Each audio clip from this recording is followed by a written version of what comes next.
NSFW. What have you witnessed someone do that made you realize that he or she is really, really smart? Story 1. I knew two guys in undergraduates who would play mental chess. As they'd pass in the hall, one guy would say, "A knight to queen 3 or whatever. The other guy would roll back his eyes for a second and then nod to acknowledge the move. Both guys then kept walking in opposite directions. Later that day, when they passed again, the second guy would declare his countermove.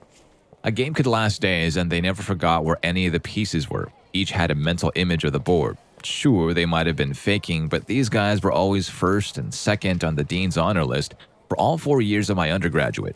I knew them pretty well. I think the mental chess was legit." Story 2. Sitting in a best friend's apartment on the East Coast in the mid-1980s. He's working on some code on a prototype Unix station MIPS had given him. He runs his program and it produces an answer, then runs it again and produces a different answer. Think about it for a minute and pronounces the CPU is broken. Right, the CPU is broken. Never heard that one before. Has it occurred to you that, yes, it had occurred to him, went through 3 or 4 scenarios, then he pulled out the machine-level debugger and started stepping through the code. Look right here. The flags weren't updated right in this instruction. Yeah, whatever. Sends email on the brand new internet to MIPS. Gets a response the next day. "Oh, you have that CPU. We have verified your issue. We'll put a replacement in the mail promptly." His CPU was broken. 30 minutes from diagnosis to request a repair. Story 3. My wife's grandfather. He's a retired electrical engineer with a dozen patents to his name and a long list of recognitions I can't be bothered to remember or name. I always knew he was brilliant, but never realized just how much until one day last year we were visiting and he got a phone call. Keep in mind he's been retired for 20 years and is now 86 years old. The phone call was from an electrical engineering firm from halfway across the globe asking if they could fly him out to a site and have him consult on the energy capture of a hydroelectric dam they were building. They'd run into a problem that none of them, all electrical engineers, could solve. They had consulted 3 of the top related university departments in the US on the issue, and the last one had referred them to him.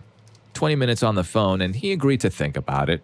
2 days later, he had solved their issue and written the solution on a single 8x11 sheet of paper, which he scanned and emailed to the company. He said he took so long to write it up because he didn't want to have to fly all the way there at his age. His explanation was so clear that I was able to understand and follow it with no relevant higher education. Story 4. My younger brother did really badly at school. He had tutors and aftercare. My mother went absolutely mad with frustration. When he did his finals, he did miserably and didn't get a university endorsement, like the education board's little stamp of approval that says, "You're smart enough for a university." He went straight to work at the place he'd done work experience at, and within a year he was promoted, highly praised for his work exceeding expectations. Last year, he was offered and accepted a job to work for Amazon. He's already been promoted. His girlfriend, who was his first girlfriend and he only met at 21, and he are moving in together tomorrow. She's going to study in the city they moved to. And I couldn't be prouder of how this stupid little cockroach brother of mine turned out so amazingly. Story 5. My dad had a business trip in Seattle that I had tagged along on so I could see a soccer match and explore the city. He invited me to go to the research hospital with him one day, and I agreed. They were working on testing some type of cardiovascular tool on a cadaver that they would be able to stimulate blood flow in to test. Seeing my dad, who didn't go to college, barely graduated from high school, lived on welfare with a single mom, and who knocked up a teenage girl when he was a teenager himself, perform surgery on a cadaver using a tool he invented that could potentially save thousands of lives, blew my mind. He had hundreds of patents on devices. I got surgery 3 years ago, and my shoulder surgeon used a tool he invented in the 90s. He's an incredibly smart and hardworking man who got just the right amount of luck to get him where he is today. Story 6. Put hardly any time into studying and do better on an exam than me after I spent days studying. For those who are like this and didn't develop any study habits, I was in the same boat. I didn't have to study all through high school, but once I got to college, it bit me in the ass. Here's probably my favorite study tactic that got me out of that rut. Have you ever had a test where professors will let you bring one 8x11 sheet or even a note card with anything you want to put on it, formulas, etc.? Well, I found that even if I didn't study anything else, just taking the time to fill one of those out was very useful. Realistically, you will use about 5 to 10% of what's on the sheet during the test, but filling it out will make you navigate through your notes and/or class material and make you really think about what's important to be there due to the limited space. While doing this, you are subconsciously learning the material, so even if it's an open book or closed notes test, it is always useful to do something like this, or at least it was for me. Story 7. One of my best friends from high school was like a real-life Goodwill hunting story. We came from a small, blue-collar town. His parents were relatively poor, and he was pretty much unheard of and unpopular, but not nerdy or geeky. More so hung out with the druggies and rock band types. Until he got to high school, he started becoming fascinated with math and physics. He would spend hours at the library just reading books upon books on the topics. Apparently, he scored perfect or close to it on his AP exams in calculus and physics as a sophomore in high school. Our physics teacher at the school immediately took him under his wing, and before his sophomore year was over, he was teaching college math classes. He went on to get his doctorate from an Ivy League school and, of course, is a professor now. But he is definitely the smartest person that I know. We used to sit at coffee shops in high school and he would just start doodling long, complex math problems on his napkin. It was way beyond anything I could understand, and I had taken all the same AP type classes he did. Story 8. My wife is smart, like 6 languages fluently smart without breaking a sweat. Has not done well in school, always gets promoted, etc. But no one in my family saw this because she's an introvert and tries to keep herself dumb so people get her and like her. My family and I are smart, she's next level up. So after we got engaged, the family had gotten together, as in cousins, friends, and lots of people. As usual, we played some group games. She was reluctant, but I pulled her aside and asked her to try and fit in. She obliged, but was annoyed with me. Started with Pictionary. She schooled the room, moved to a bunch of card games with a single deck, counted cards, knew everyone's decks, etc. Quiz board game, knew all the answers. Over and over again, she was dominant to the point of silencing my family. It was unnerving even for me. A few weeks later, when we visited her family, we don't play games with soon-to-be Mrs. Richards. She plays to decimate the competition. Story 9. My husband and I aren't sophisticated. At night, we wind down by watching Family Guy, etc. Although it is worth to note he watches shows about how anything is made or done, etc. He drinks beer at a night after work and he loves his old fave, this flannel with holes in it. Anyway, we are at my in-laws' place and everyone possibly connected is there. A quiz show comes on and it seems like a good idea to do trivia with partners. I say yes, knowing that we are up against professors, doctors, and hospital directors. We were going down. Not only did my husband answer all the questions first and correctly, but he also beat everyone. It all came to an end when he chugged his beer and burped really loud. My husband is successful in his field, especially with numbers and measurement types of things, but I never realized how much information he retains. I just kind of thought he was smart about the industry he worked in. Story 10. My dad's friend has a son. Let's call him John. Not call him anything because I never make reference to this pseudonym again. I first met him when I was about 17 and he was 11. The first thing I noticed was that he could hold his own in conversation with me as a peer. We discussed music and the city he lived in and life in general. Later that day, he played a piece on piano, one that he wrote and had apparently won an award for. I really enjoyed it.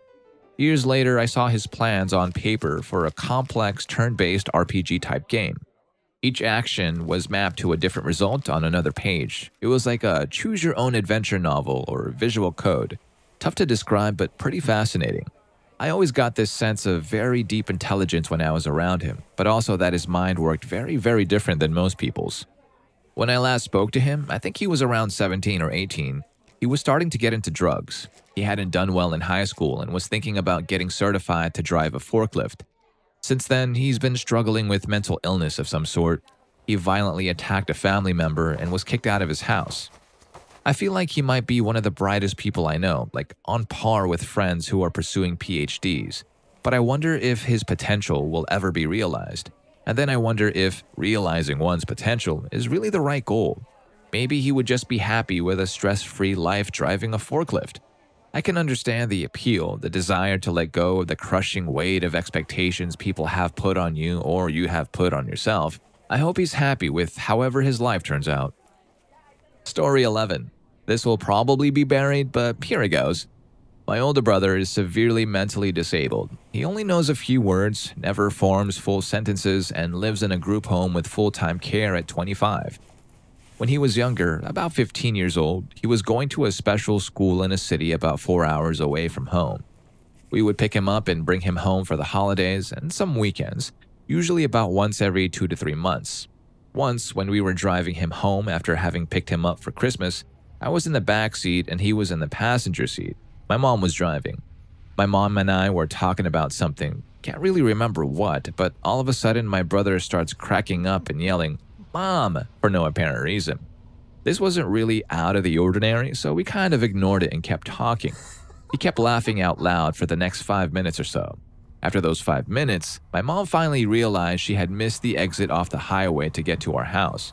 My brother knew exactly what she had done as soon as she missed it. Story 12. My ex, he was clever, probably too clever for his own good. He'd take things in and remember them, he'd work things out and basically come across as very bright. He couldn't be bothered with school yet got straight A's.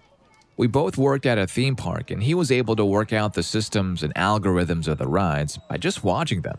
We spent a lot of time watching them, I know, but I didn't know anyone who could work out the pattern of a drop tower and other things like that. Other little things that stood out, I would be in my car and he'd turn up the radio stupidly loud and I'd turn it back down a bit so we could at least talk to each other.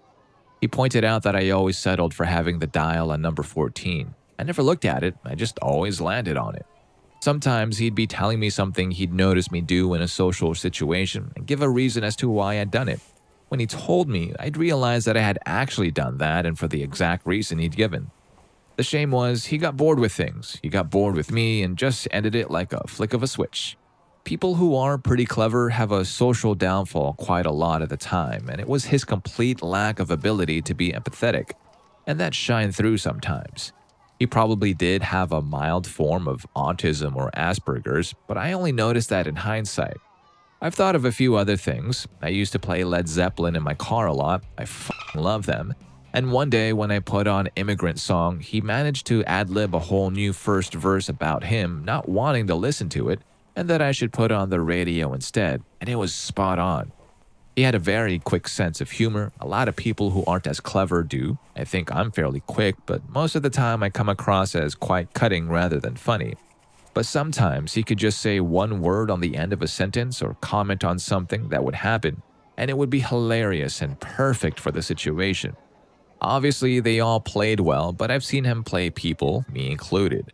We're both bi, and I said as long as I knew what he was doing, he could mess about sending nudes to girls and stuff. He never sent nudes, not once, but he used to get a flurry back under the pretense of starting a relationship. Then he'd just say, "Thanks, but I'm not interested anymore. Bye." I used to find that funny, but now I look back and realize what a horrible thing it was to do. And finally, the ending of our relationship over Facebook. Me. "Everything okay? You seem kinda distant over the past couple of weeks." Him. "I don't like you anymore. I'm not going to tell you why, I just don't, and I think it's better we don't go out anymore." And then he blocked me over social media and my phone number. And that was exactly how it panned out. I just took out a few inclusions of my name. Next I heard from or saw him was about 4 months later at a social event, and he started chatting to me as if we were best friends. I stupidly chatted to him like the same, as I was still hurting and wanted him back. I asked him to unblock me on Facebook so we could talk things over, and he said yes. He never did. That was December last year, and that was the last I ever heard directly from him. He went out with a friend of mine for a bit, but they broke up for similar reasons in February. I occasionally look him up on Facebook on an alt account, and he seems to have turned into a bit of a recluse. He loved gaming and had a big gaming computer, but he used to only spend 1 or 2 nights a week playing games on it. Now his wall is full of screenshots. I just think that is such a waste of someone who was clever, funny, and kind for the most part. It was only that streak of cold nastiness that prevented him from being the one I could spend my life with.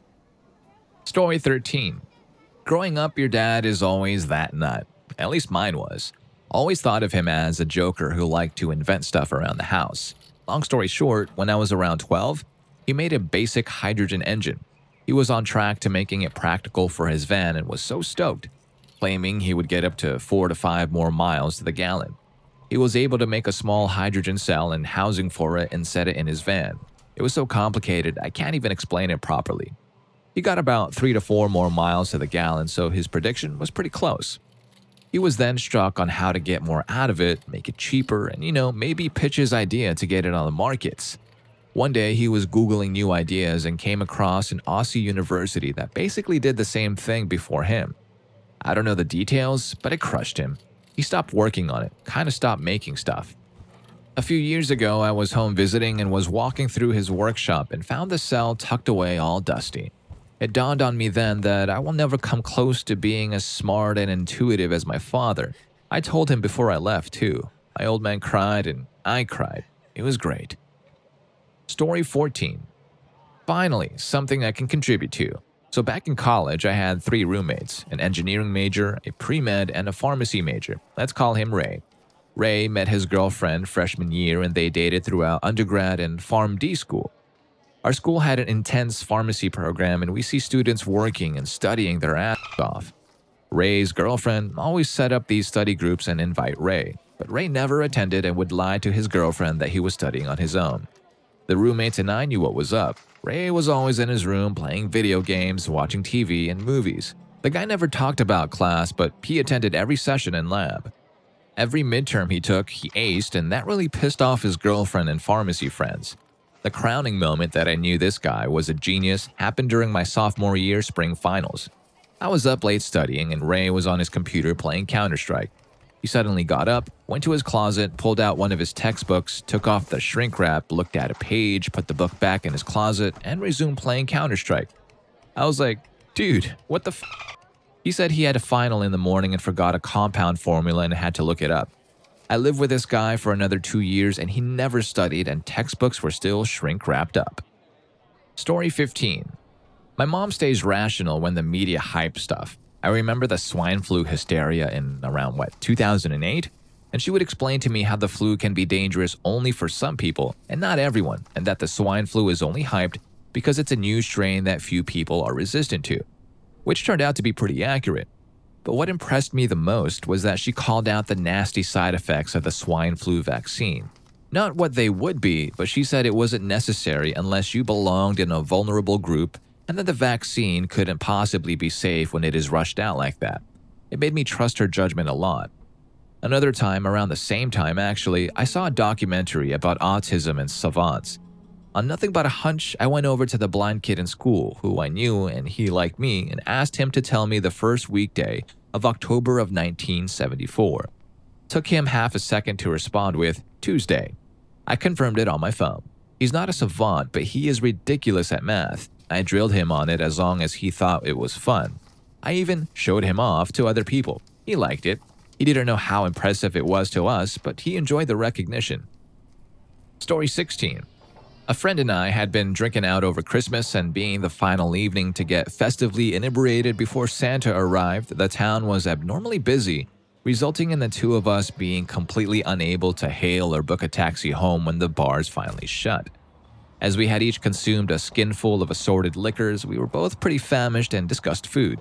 We decided to navigate toward a convenient Chinese takeaway nearby as it was close, was open, and we could eat something whilst trying to arrange a taxi home, we thought. It was at this point that my friend called the takeaway restaurant and ordered our choice of food to be delivered to his home. We then continued onward toward the restaurant and when arriving, waited in the parking lot outside. Once we saw the delivery driver come out and get into his car, my friend yelled, "Hey, is that for my friend's name and address?" The driver confirmed we had a brief chat, and after reminding him that we are paying for delivery and he is going that way anyway, he agrees to let us hitch a free ride with our food. Essentially, we managed to get home, ate food, and saved on taxi money. Story 17. I was talking to my college boyfriend on the phone while we were both home for the summer. We started talking about his favorite childhood movies, and he tells me he really liked Matilda but hasn't seen it in years. I mentioned that I think I've seen it, but I don't remember it very well. He proceeds to tell me the entire plot of the movie Matilda, scene by scene, in meticulous detail. At one point, I opened up my computer and found the movie streaming online so I could follow along with his summary. He missed a few minor things, but he basically had all the right events in the right sequence. I eventually stopped him because we would have been there for hours if I let him go through the whole film. It was insane. I thought about it later and wondered whether it was possible he'd been skimming through the movie while he talked about it, but I really don't think he was. His narrative was so unbroken and organic, not like he was watching clips and repeating them back to me. And he would occasionally misremember things. To this day, the whole incident still baffles me. Or he's just a closet Matilda lover. Story 18. My father's not-so-kind nickname is Rain Man. Within his field, he's beyond brilliant, and when literally everyone was losing money or straight up bankrupting, he was absorbing smaller competitors and taking assets when they defaulted on loans he provided. I knew he was a shrewd businessman, but it came to a head a few years ago when I was going to do a silver deal for him. This included taking a bag of silver coins at about $100 face value to sell. For those that don't know, during the time of coin silver, $1 face of silver equaled roughly 1 troy ounce of silver by mass. As I was leaving, I asked him how much I should expect to get. He said $3,000 from across the house. This hadn't been weighed or counted, all I had done was check that there were no better dates. We had bought the silver earlier that day from another broker. I took it to the buyer and we counted it, which came out to be $99.90 for the silver face. Came out to about $2,997 when all was said and done. I think the guy even rounded up to $3,000 as a solid to my dad. This silver never saw a scale. It went through a counter and my dad accurately guessed the weight and value from the one time he carried it. It was also bought from the original seller as part of a bulk package, so we weren't entirely sure of its value.